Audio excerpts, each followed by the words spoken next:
Mungkin di antara teman-teman di sini kan ada yang ditakdirkan untuk menjadi generasi sandwich, dalam artian disiapkan oleh orang tuanya untuk menanggung beban hidupnya sendiri atau bahkan dapat menanggung atau diwariskan hutang piutang orang tuanya. Pertanyaannya, bagaimana agar kita bisa tenang dalam menghadapi masalah dan tidak berlebihan dalam memikirkan yang belum tentu terjadi? Mau minta untuk amalan apa yang gampang diamalkan daily gitu? Saya dulu ketika masih kuliah, saya dikasih amanah sama ibu saya untuk nyekolahin adik-adik. Soalnya orang tua saya nggak mampu nyekolahin adik-adik, karena kita orang miskin. Bahkan dalam status di masjid, kalau kita dapat sedekah atau zakat dari masjid itu, ayah saya itu kategorinya fakir, bukan miskin. Nama ayah saya itu Abdurrahman.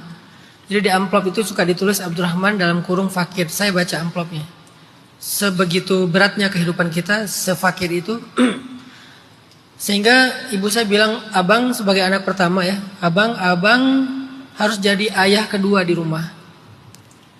Jadi bapak, saya manggilnya bapak. Bapak itu cuma bisa ngasih kita makan. Kalau untuk sekolah, bapak nggak sanggup, mak nggak punya kerjaan. Abang belajar ngambil tanggung jawab untuk bisa nyekolahin adik. Akhirnya ya dari sejak saya SMA, saya nyekolahin 2 adik saya.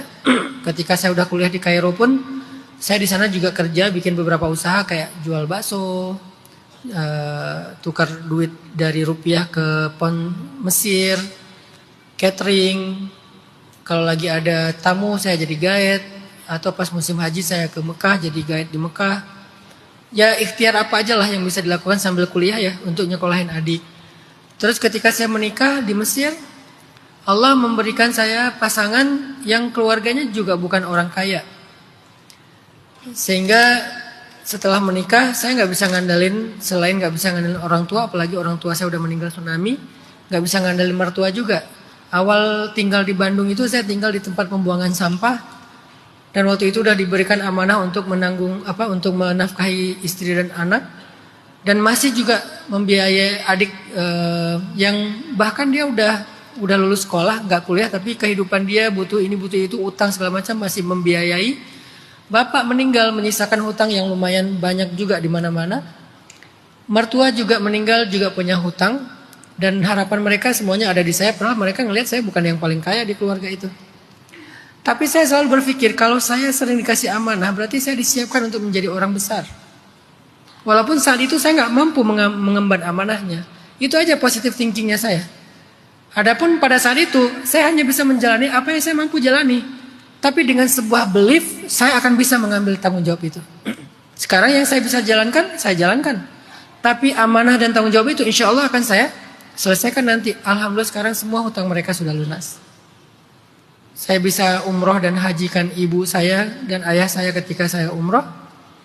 Ketika saya haji, setiap tahun saya umroh 2 kali, pasti menghajikan ayah dan ibu.